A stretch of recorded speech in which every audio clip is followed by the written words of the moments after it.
Good night, fellow punters. The clock on the wall says 13 minutes past 9 on Tuesday night. Back with 1, 2, 3, 4 for tomorrow. Went off early yesterday morning till the Stowell. Got a good run on the road. Not much traffic. Seeing that was a bank holiday. Didn't stop. I was going to stop. From Limerick I went the N69. There was a place there, the Westward Ho. It wasn't open. And it wasn't open today either. And I'm coming back that way about 1 o'clock.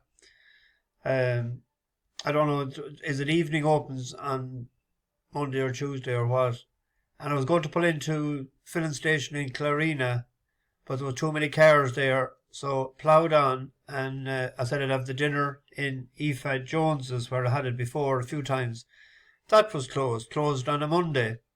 So I made a quick phone call to a friend in Listowel, and I said, where will I go to eat? And he said, the Horseshoe Bar, good food. Actually, when I pulled up on the street, a guard car pulled up behind me. It was like if they're running my plate. Everything was in order anyway, but I just said to them, where's the best place to eat? And is there free parking on a bank holiday? So he said there was free parking, and to go to the Horseshoe as well. Very good food. I had the old reliable bacon and cabbage, but €18. That's the dearest dinner I have bought yet. I paid $17.50 in Fagan's under Condra last week in Dublin, but a publican in another pub told me last night that the dinner normally is $14.50 there. Put it up an extra $3.50 just to get the racing crowd. So I won't be returning there again. Good food and all as it is. I don't like to be taken advantage of. Nice crowd at the races. Met a good few. One thing that I really like to see, there was I was talking to a family, 3 generations, lad in his 20s, his mother and her mother, and that was absolutely fantastic to see. You wouldn't see that around here, I know, but all a great interest in racing down in Curragh. Back to a couple of winners, but still lost money. I had easy game, but I had a single down at the night before at 7-4. I had a double with Morning Soldier. That drifted from 8 to 11 out to odds against. Could get 11 to 10. And I had Glan at 7-1 the night before. I'm not sure that I mentioned that in the video, because I never checked, and I never, when I went to office in the morning, I never went back online since on YouTube. I had gratulations each way as well, I think at 7s. That was placed. They were paying 4 places. But I had the second in the bumper. There was a tip for that. And there was a tip for another one. I trusted Shrudy, I thought, and second. So I had it on the nose. But very enjoyable. Went for pints straight away afterwards. I just got through a cider in a couple of pubs. I finished up on Guinness. But into double figures, I think, between the two of them. But a very enjoyable night. Good crack in the last pub I was in, Christie's. Good schlagging. I was in John B's. I seen the owners of Easy Game, the Peacocks. They used to be under Wicklow Bloodstock, some of their horses. So headed back today after around 11:30, pulled up in a couple of towns and had no bet at all today. Never looked at the horses. I knew there was nothing out about it. That's why I didn't do a video this morning, because there was nothing I fancied today. Just had a quick look last night when I was having a pint and done nothing. Visited relations. There was an aunt. My aunt was gone out. I went to Gort, waited a while, but she wasn't back, so I ploughed on and I went to into Galway. And I was going to go out and go playing cards, but I was too tired. So we have a few horses for tomorrow. Some you'll recognise. First one is this is the Skybet Race to the Ebor Handicap. A mile 6.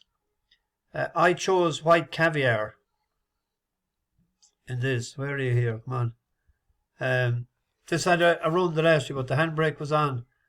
This is a sister to Galileo Chrome that won the Ledger as a 3-year-old. So it's very well bred by Australia, out of Curious Mind. It ran the last day in the Vintage Tipple. As we join the race, it's at the very back in blue. Final Gesture is out in front. Decent horse. Dropping back is Grecian Slipper, then Irish Lullaby and Blazing Skies as they begin the run inside the final 2 furlongs, and it's Final Gesture and Billy Lee who make the best of their way home, and they kick clear of Icy Kell. Joop from off the pace stays on ahead of Star Image, and next on the far side is Blazing Skies with Moon Daisy next. But inside the final furlong, it's Final Gesture out clear of Joop and Icy Kell as Final Gesture makes a winning start for Billy Lee, and Paddy Toomey in the Vintage Tipple wins by an impressive 6 lengths from Joop. White Caviar never near. And never nearer is right, because out for the gallop. So I'd expect that. Well, we'll see what price it is. It was 3-1 earlier. 11-4, 5-2. Nuzrut there. That's first run after hurling. It was behind Lost Him Out in Punchestown, I think, the last run for. So that's one at the Curragh. The other one at the Curragh, it'd be an each way bet on a horse that done us a good turn last year and was desperate unlucky not to have won in Cork. Long-time followers of the channel will know and remember that was beaten a short head by Tiger Paw. Then it won, beat Polar Bear. Polar Bear actually won first time out this year, and it can front run and it can come from behind. So Johnny Murta has had a few first time out horses this year. Last year a lot of his improved for the run, but I'm nearly sure Polar Bear won first time out, didn't he? Yeah, in Bellewstown. So I'd back this each way tomorrow. It was 9-2, just to be on the safe side. Christina had a tip for that the last time. Run, ran, run. I think she put it up again. She sent it to me the other day, I think. But that Maria Branwell as well. Was third in the Coventry, wasn't it? It was bought for big money. I think it was 140,000 or something last year when it left David Amir to Joseph O'Brien. So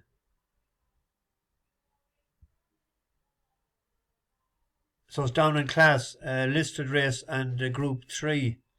Yeah, it was third to dramatised in the Coventry in 2000. The Queen Mary. So that is good back class. That's with the right man. It's a big variance in price there. 13-2 with one and 4-1 with the other. So there must be money for it with the green bouquet. That's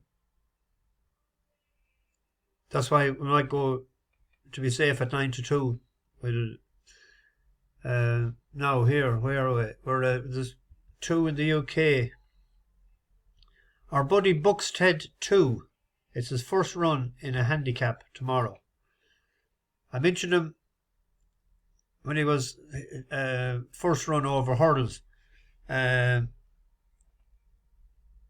Ninth beaten 58 lengths, and he improved a bit then, but he was brought down in Aintree.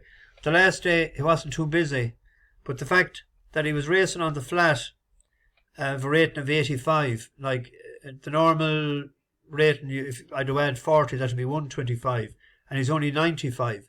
So he's chucked in if he can jump the hurdles, and he didn't do too bad the last day.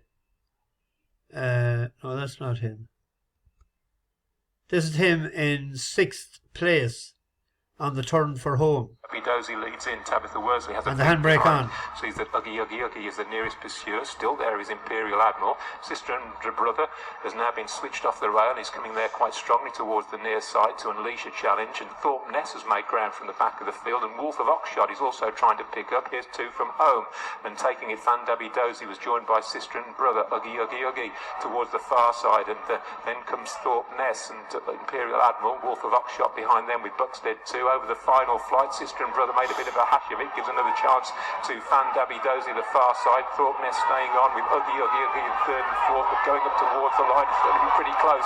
Sister and Brother has gone on to score, beats into second place Dozy. The horse that finished third there, he could have nearly been upsides that, but he tucked him in where he wanted him coming to the last. So they have the mark got is 95. He's chucked in. What price is he again? It's 100 to 37 to 2.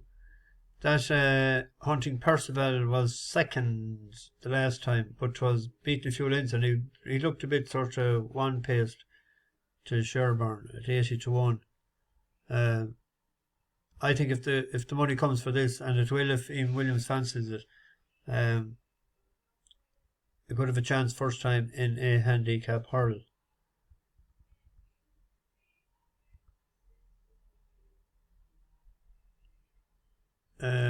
There's one more. There's a mile 6. I do always sort of look at the long distance races. Where are we here? Splendid is the favourite, but he's out of or by Fast Company. But Fast Company loves soft ground, as I've said umpteen times. And if you can see when he won in Windsor there, the 8th of May, to soft ground. And when he broke his maiden to the Newcastle, and that surface is a bit of ease in it as well. He was behind, he ran pretty decent the last day behind Caviar, all right. Step up and trip will be okay, but I'm going against him with Bashful Boy, David Pipe. This started off its career in Ireland, and they ran it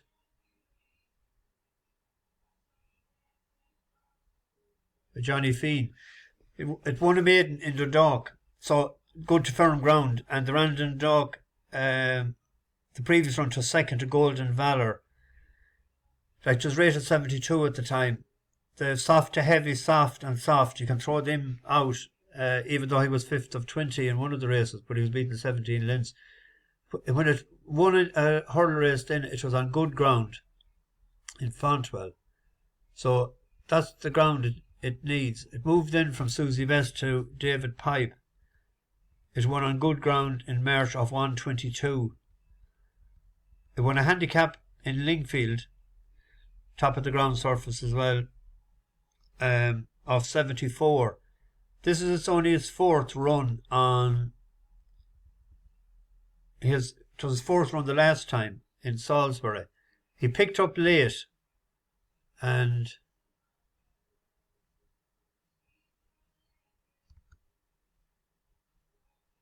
where are we here?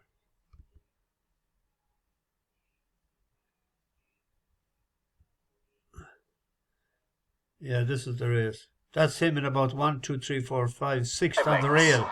Up front, the leader is Whimsy, being challenged sternly now though by Wilderness, and also Claritudo's made lovely progress through. Red jacket with the pale sleeves, more required though. To the outside, Percy Jones is beginning to develop a challenge. Crescent Lake next, Whimsy's dropped tail away out of it as Wilderness makes the best of her way home. Wilderness in front here, chased by Claritudo. Wide on the track, Percy Jones. On the rail is Crescent Lake. Wilderness is out in front though. Down they come with half a furlong left to go. Power pack finish from Bashful Boy. Look at him finish. Wilderness has to fold on from Bashful Boy, who's going to go close. Might have got there. Love the way he changed his legs there at the half furlong pole. If it was 2 mile, I'd be even sweeter on him tomorrow. But expecting a good run, likes top of the ground. I'm going against, where was it, the prices? I'm going against the Fast Company horse, who's the favourite. Bashful Boy 7 to 2, 130. maybe for a safety net, do a small little reverse forecast if there's strong money for, if that remains, the market remains similar there, that they'll fancy that. There's one other late tomorrow night if we're going Midland. We're back to the last time, and it should have won Avela. Tom Queally was on it the last time, and this is a 2 mile race tomorrow night, and that was over a mile 6 in Goodwood. Showed a good turn of foot. He should have won the last day. He finished up 4-1. I can't remember what he opened up at that time, but he likes top of the ground as well. He was second to Valsad and Soulstopper, and if we're going all right at that time tomorrow night, we might got his favourite 7-2 there and 9-4, big difference again. So I forgot to wish James Sweeney. He was 30 the other day. To wish him a happy birthday, happy 30th. And there was a couple of newcomers on the bus there. Stuart McMillan, Clark Beaumont, and Kieran Kelly. There was a couple more that that's me sheet. It's all over the shop. So I'll try and get them. I'm finished the school for the summer, so I'll be able to look back on the last couple of days. I'll get a chance maybe tomorrow and see, do I have to welcome anybody? Anyway, Bash the Bookies over and out.